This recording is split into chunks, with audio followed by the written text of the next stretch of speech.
Simpleng soup man sa mata ng iba pero ulam na, masarap at healthy pa. Ngayong maulan ang panahon, problema talaga natin kung ano yung mauulam. At ngayon, magluluto ako ng soup. Kaya lagi akong nag-i-stock nito, oh. Chicken and corn. Ayan. Magluluto tayo ng soup natin, pero gagawin natin mas healthy. Favorite ko ng mga anak ko, basta meron siyang corn at veggies din. Masarap siya, kaya try nyo. Lalong-lalo na ngayon, ang hirap maghanap ng ulam. Oh. Pwedeng pang ulam na to. Kaya tara. Ayan, maglalagay muna tayo ng tubig. Kahit mga 1 liter. Kasi masarap na pang sabaw to. Ayan. Dagdagan natin kahit kalahat. Yan. Okay na yan. Tapos ilalagay natin to. Dun. Yan. Tunawin muna natin siya. Tutunawin muna natin bago natin i-on yung apoy. At ayan, naglalagay talaga ako dito ng cream corn. Yan. Yan.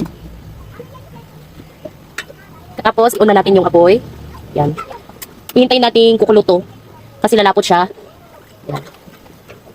And after a few minutes, ayan, kumulo na, kaya naglagay ako dito ng gulay, carrots at saka repolyo. Nasa sa inyo kung gusto niyo maglagay ng gulay or pwede namang hindi, pero ako naglalagay ako para pampadami kasi marami kami dito sa bahay kumakain, nagsasalo-salo kami ng mga in-laws ko. Tapos ayan, naglagay din pala ako dyan ng egg, pampadagdag lapot at 2 itlog yung nilagay ko. Sobrang sarap nito, gustong-gusto talaga namin dito sa bahay. Kasi sabaw pa lang, ulam na kahit ganito na, perfect na pang ulam, lalong-lalo na ngayong tag-ulan. Kaya kung hindi nyo pa na-try na magluto ng ganitong klase ng soup, ay i-try nyo, masarap talaga. Sabaw pa lang, ulam na. Yan. At ito na nga ang ating soup na pwedeng pang ulam. Ang sarap nito, lalo na ngayong taglamig at maulan ng panahon. Sarap. Gustong-gusto ito ng mga anak ko.